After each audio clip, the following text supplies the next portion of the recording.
We got some spicy things to get into with Breece Hall, Michael Carter, Dalvin Cook, possible rubbing going on here. Let's get into it with a special guest. Boy Green Daily starts now.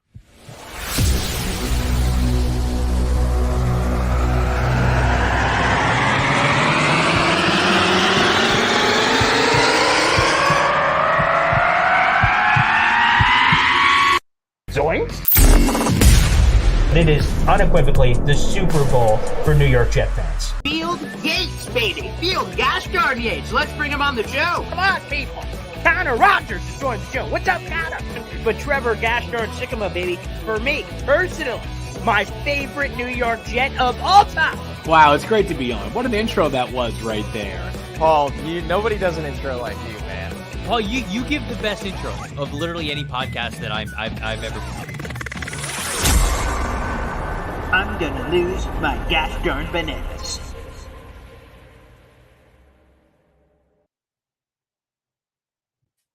What's poppin', everybody? My name is Paul Esdin Jr., a.k.a. Boy Green. I'm the New York Jets digital reporter for Heavy.com. Good morning. We're here on a Saturday morning. We only have 20 minutes because these shows go by quick. So I'll introduce our guest, and we will get into the topic that is picking up a lot of steam on social media. So we'll get into all that in a second. But without further ado, it's the first time I'm ever doing a video show with this man. We've done a lot of Twitter spaces, and you guys know him well. It is P-Day, my Jets brother from another mother. What's poppin', P-Day? Wall, what's up? Look at you, How you man. doing? Look at you. Camera. Here we are live. Facebook, YouTube, Twitter to thousands of people. Man, I hope you're ready. This is amazing. Sign me up, Paul. Let's go. Yeah, well, first off, before we get into all that jazz, I have to say, you could see it below your face. You got to meet Joe Douglas, take a picture, hang out with him. I just got to say, man, on behalf of all Jet fans, like, you know, that's friggin' amazing, man. That must have been so cool. What can you tell us real quick about that meeting and getting that opportunity that not a lot of Jet fans have gotten that? Man, Paul, it was just, like I said to you before, my friend that I sit with, he has a Joe Douglas jersey, and it's a long story, but I asked the head security guy if I can, get him to sign it. And he said, next time you come back, just let me know. And listen, I told him, I saw him Thursday at camp, and I said, here it is. He's like, all right. And then it kept going, and then it was time. And then he's like, come on. And I was like, I didn't know what he was saying. And he said, go down there. Then we went through this gate, and he's like, Joe Douglas, said to come on the field. And man, the nerves just popped from there, bro. Oh, yeah. It was wild. How many practice? So this is an interesting question. How many Jet practices have you gone to so far of all the ones that have been available? And how many do you normally go to on a random off season? Last year, I went to a lot, the VIP part. So I went to VIP, the first one this year, which was nice. There was only like 100 and something people there. And then I went Thursday. So I go a lot, but man, this year, man, Paul, I can't even explain the energy the fans have. It was wild. The bus line was over an hour long to get to the facility. Wow. It's wild, man.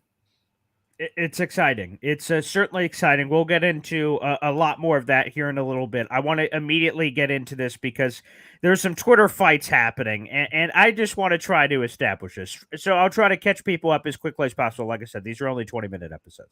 Here's the thing. Let's go all the way back. Remember, put Breece aside for a second. The Jets and Ezekiel Elliott had some rumors. Now, it doesn't matter if the rumors didn't mean anything because Saleh immediately shut them down. But Schefter tweeted out that Zeke was putting out his final three, and the Jets were like, final three? We ain't interested, pal. But for a moment, we thought that maybe the Jets were interested in Zeke, and Zeke was interested in the Jets. And when that happened, Breece Hall and Michael Carter, for that matter, were outspoken on social media like, no thanks, pal. Go kick rocks. We don't want you here. And then it kind of put on the back burner because the Jets didn't want him. We fast forward a bunch of weeks, Dalvin Cook interest and things of that nature. And Breece Hall has sent some cryptic messages that are tied to the same timing of some of these Dalvin Cook announcements that seem to suggest he's not very thrilled about that. And Robert Saleh at his press conference addressed it saying, hey, control what you can control to the players. Michael Carter also revealed for the first time, I haven't heard him say this, that he was not happy about James Robinson being traded for, as if the team didn't believe in him for doing it. So all of this hoopla has been brought back up. And I just wanted to come out and say, with Dalvin Cook seemingly going to join the team this weekend, I feel very confident about that. And we'll wait till it's official, of course. But with that on the horizon here, PD, I have to be honest. I just want Breece Hall to worry about Breece Hall. Because the last time I checked, when I look at his roster, when I do a quick search, I don't see general manager by his name. I see running back. He shouldn't worry about who's added or not added to the room. I get he's a competitor, but it comes off to me as whiny. It comes off to me as whiny when he, has these, social media fits, or Michael Carter for that matter. You can package them all together. Like, just get other guys in the room. That actually is going to help Breece Hall better. If Dalvin's here, they could take their time so they don't rush him back from the ACL. So I'm curious another person's thoughts on all this drama that apparently has been going on the last 24 plus hours or so. I mean, Paul, to be honest, like you said, but I'm a competitor. So if somebody's trying to, they bringing somebody in to take my spot, I'm fighting like hell. So sure. I mean, I don't have a problem with it. I mean, I'm just focused on the Jets, this season. I mean, I would love Dalvin Cook to be here now. I told you about I don't like, the 2 years, but that's a rumor. We don't know. Joe Douglas keeps everything to the lip. So, I mean, yeah, the cryptic tweets. Yeah, Quincy Williams sent out a cryptic tweet. Oh, yeah. So, I mean, I don't really, to me, I don't pay attention to that stuff, to be honest. Yeah, and by the way, I wish I was more like you, Petey, because the interpreting this, interpreting that, a hoopla cryptic nonsense. I don't even know why we're here in 2023 doing all this stuff as well. But nonetheless, that was our poll of the day, and actually it's still up for another 12 hours and so. Over 2,000 votes, you crazy bastards out there. Here it is. Breece Hall outspoken. Stop whining. Speak your mind however you feel. Again, because on some sense, you got to love to what Petey just said. You got to love that, he's saying, we don't need anybody. There's a level of competitive nature you could interpret from that perspective. I just want to make sure there's no drama, because here's the thing. If, obviously, the Jets are not pursuing Zeke, and it doesn't look like that's going to happen, but my point is that if the Jets signed Zeke after Breece Hall said what he said, now Breece Hall and all of his teammates would be asked about his stupid ass tweet. They'd be like, hey, he's here now, but you didn't want him. Thoughts? And you're causing drama. So if Dalvin Cook comes here, I don't want any rub. I want the room to be copacetic.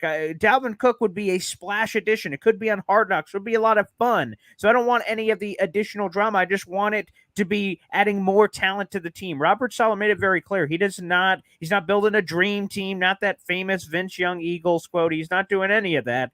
Ultimately, what they want to do is just add more talent to the room. So let's circle it back and progress it forward here to Dalvin Cook.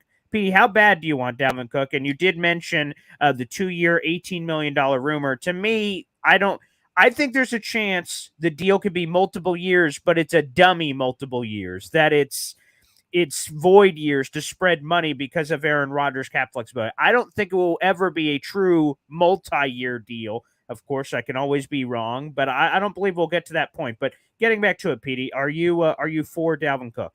Yes, I am for Dalvin Cook, but like I said, I didn't, the void years and all that. I like talking about the cap a lot. So yeah, to me, I mean, man, like I'm just thinking about this whole year, man, and I'm thinking Dalvin Cook. Like, yeah, Paul, I can't even talk right now. I'm so excited. Like the whole people want to come here now. It's crazy. Yes. Like we were bottom feeders, a couple of years ago, and we've been for a while, and now, it's a destination. Everybody's talking about us. So sign me up for Dalvin Cook, but at the same time, I just think, the Jets are going to they'll have a nice running back room. I would prefer somebody else. I don't want to get into it. I want to stay on topic, but sure, that's just me. Let me ask you, Petey, because you mentioned it. They are a destination, they being the Jets. There have been OBJ was pretty close. There was a Fletcher Cox, apparently were pretty close. A lot of close Jets this offseason trying to jump on the bandwagon for this all-in season. with that, naturally, a target is on the Jets' back. Sean Payton of the Denver Broncos pointed that out, saying they've won the offseason. They've got the paper trophy and all this other jazz, that they have this square target on the back. And that means every single week, every team is probably going to try to go even more out of their way to beat the chosen one team of this offseason. Have you been embracing the target on the back? Are you getting some flack in the streets when you're walking around? You're all gas, no brake jet stuff. Are you getting some of that hubbub?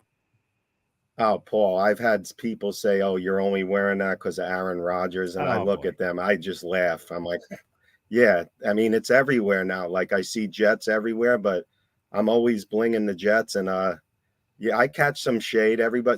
Somebody has something to say, but it's funny because I don't even say anything, and the gear does the talking. It's pretty wild. It reminds me of the Rex days again, where everybody there was a target on the Jets' back, and sign me up. Who cares? We're being talked about. We have to win now. Let's go.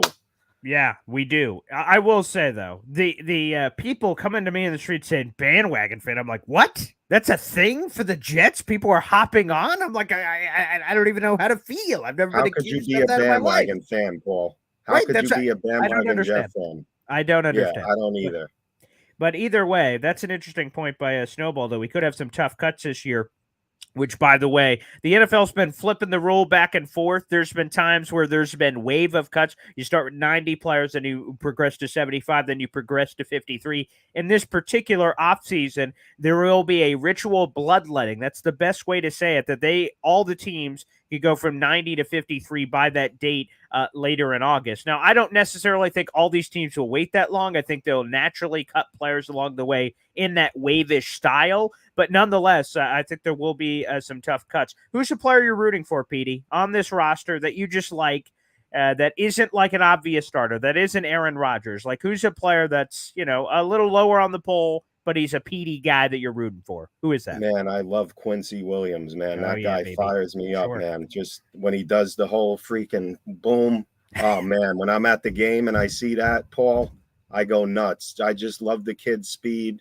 He's a nice, I'm calling him a kid. He's a nice, well-spoken guy. He's high energy, low on the radar. I like Quincy Williams a lot, man. Oh, I love him. I only got to go, if my brain serves me correctly, I think I only got to go to one Jets game last year, which is a damn shame, by the way. I want to go to all of them. But last year, Quincy had another one of those big hits, which it riles up, obviously, his teammates. It riles up the fans. I love him, so I'm glad they brought him back. I think there's a lot more potential there for Quincy, so I'm really looking forward to what else he can bring with him. Okay, I see this here. Yeah, go ahead. Real quick. No, there's a highlight of Quincy against Miami, the last game, when he stuffed that dude, and then like Sauce did it, somebody else did it, and Quincy, man, it was that was awesome. Fire me up, man. Yeah, that's a great classic. It's like, I love celebrations. I'm a celebrations guy. Sean Merriman had the lights out, and a lot of guys have had different things across time, but Quincy, like, he hits you just like an uppercut. It just fires you up, man. It just wow. The blood is boiling. The blood gets you pretty significantly there. Let's get this in. I see Vinny Jets Lounge saying, Petey, what's good, bro? And he also has a question in here, so let's throw that up on the big board. Sure. Question for both of you guys. If the Raiders have a bad start to their season, do you see the Jets making a move for Devontae, and what's the price? I will just say off the top that Devontae has been very clear this offseason that he's not jiggy with the offensive philosophy. He kind of has some weird questions to the relationship with Jimmy Garoppolo and a lot of different things. And, of course, he was drooling recently over the Garrett Wilson, Aaron Rodgers highlights. So I think there's some juice here. I'll throw this one first to you, Petey. Do you think it could happen? Could it make happen? What would it look like? What do you think? I don't know if I see it happening this year, maybe next year. Okay. It's just, there's so much going on, man. I mean, we don't know what pick we have next year. It's probably not going to be a first rounder. Who knows what Oakland, Vegas is going to want. So, I mean, I think it could happen for sure, but I would think it happened more in the off season. Yeah, Petey, you're probably right. But to answer the question, I think they could make a move because, again, you think about two factors here. First off, Corey Davis is in the last year of his deal, so his salary is floating. So, in theory, you could flip and move that around potentially. The price tag is interesting because the Jets, for those who don't understand this term, there's this term called frozen assets. Because the Jets are sending a conditional pick to the Packers, and we don't know whether it's going to be a second or a first based on the incentives. That means the Jets cannot trade their first or second round pick in next year's draft. They're, quote, frozen, which means the highest pick the Jets could give up in a Devontae Adams trade is a third. So you just probably have to get wildly creative for that. So keep that in mind, Jet fans, as we're getting to the trade deadlines. We need another piece. What are we going to do? I'm like, hey, man, you just can't be using any of that action going on. So I want to throw that out there into the universe. But I think it is possible to make a move like that. Another player to pay attention to. Here's a sexy one. Mike Evans, okay? Now, if Tampa Bay starts crappy, certainly possible. That division sucks, though. The conference sucks, so maybe they don't. But if the Buccaneers stink, Mike Evans hanging out there, that could be sexy. He's on a sinking ship, pun intended, and we can save his ass and get him over here. Now, Joe Caparoso was the original one to bring that up on my radio show, so I want to give proper credit there. But Mike Evans could be sexy. That could be another one to potentially throw in the mix. Okay, we only have a few minutes left in the show, but I see another one here from Sluggo. I want to throw this in. Yeah, this is a very important question. So obviously, Makai Beckton right now is operating from a backup role, but obviously he's trying to compete for both starting spots. But to Sluggo's point, when Dwayne Brown is healthy, he's probably the left tackle. And Makai, I would imagine, is staying at left tackle. I don't foresee him competing at the right tackle spot. So if he loses left tackle, will he be a good soldier on the bench? Because, he never, if we're honest, he's never really straight up been on the bench. He's either been hurt or he was a starter and then he went down with injury. So we've never seen him just as a straight up backup healthy. And we're seeing whether or not he's going to be healthy now. So let me ask you, Petey. Do you believe if Beckton is a backup to Dwayne Brown, he will sit quietly and not cause any drama because he's a backup? What are your thoughts? I think for his own sake, he has to. Yeah, right.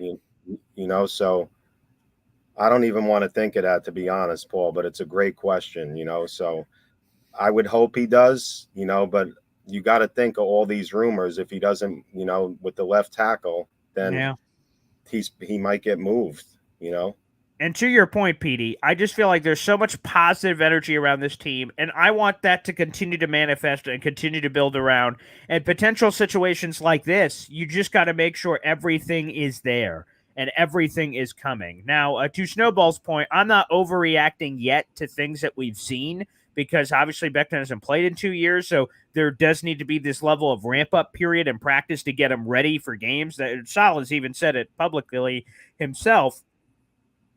However, but he's going to run out of time because there's joint practices coming up. There's preseason games. He needs to quickly prove that he's healthy and ready to go because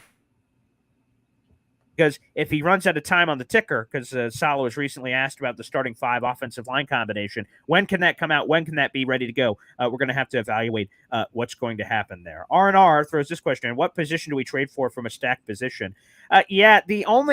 If I'm thinking, what could we get mid-season? Joe Caparoso also threw the Zach Martin one out there. If Laken Tomlinson was struggling, you could trade for that Cowboy superstar. That seems hard to pull off, but that's kind of sexy. That's interesting.